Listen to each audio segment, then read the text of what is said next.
Welcome back to The Count. We're counting down the major stories of the week. I'm Lydia Serrani. Now to story number 3 on our countdown. Way off, go woke, go broke. Recently, Disney announced that the company will be laying off hundreds of employees from its film, television, and finance divisions, leading many critics to gloat, saying it was a result of Disney going woke.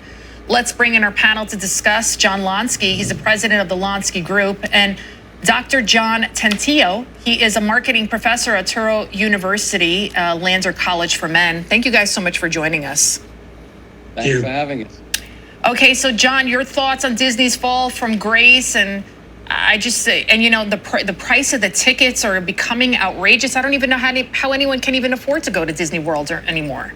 Yeah, well, Lydia, why pay all that money to go to Disney World if you're going to go ahead and have to be lectured to on being woke? Excuse me, we have two Johns. Oh, we have two Johns. I'm sorry. So I'll do Dr. John. We'll leave it at that. Sorry, I'll do Dr. John Tantillo and then John Lonsky. I'm sorry. That's on me. That's quite all right, Lydia. Okay, so John, let's go to John Lonsky because he started talking first. So John Lonsky, you finish your thoughts. I'm sorry. Yeah.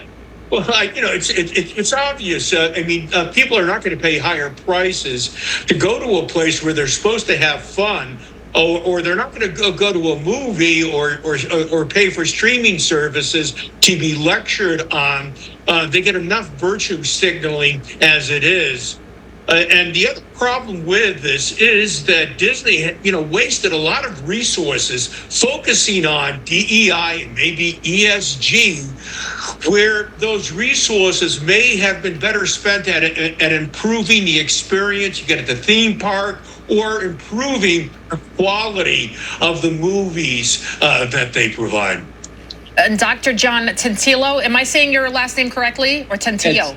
It's Tantillo. Tan the color, Tantillo the soil, and oh, what a beautiful day. I like to also agree with the other John by also saying that when it comes to marketing is not about you, the marketer. It's about the customer.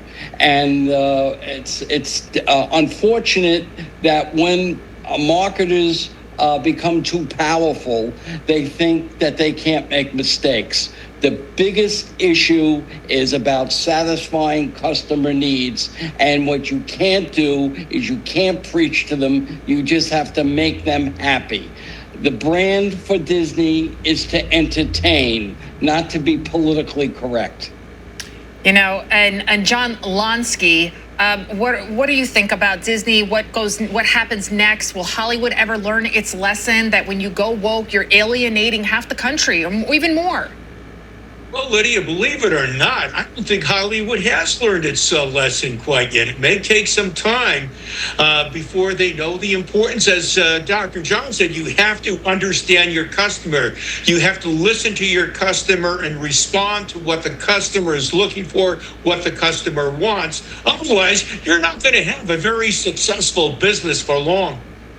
Yeah.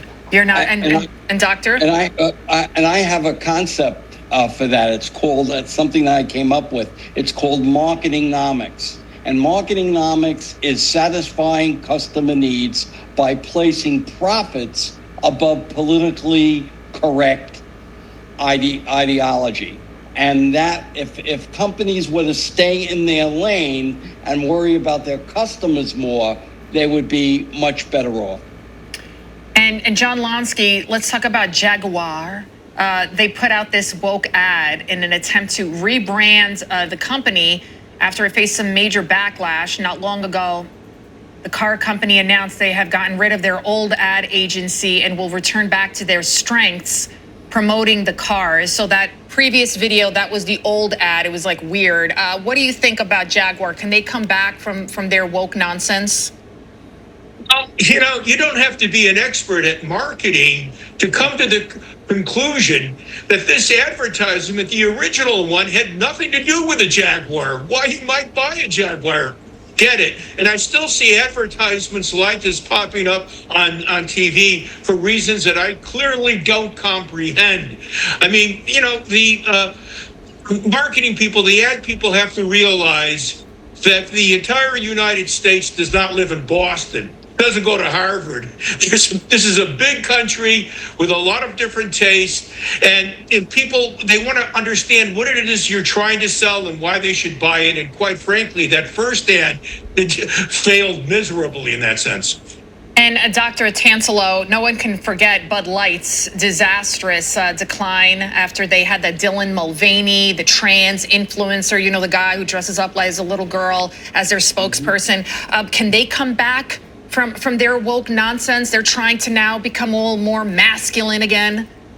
Of course they can, and that's the whole idea of what marketing is about. If you don't believe that brands can't come back from mistakes, then what are we doing here? You have to believe as a marketer if you go back to your original, it's about satisfying customer needs. And we have in our quiver, our marketing quiver, we can give incentives for getting those customers back. But it's going to take some time, but it can in fact be done. Gentlemen, both Johns, we got to leave it right there. Thank you so much for joining us. Thank you. All right. Pleasure.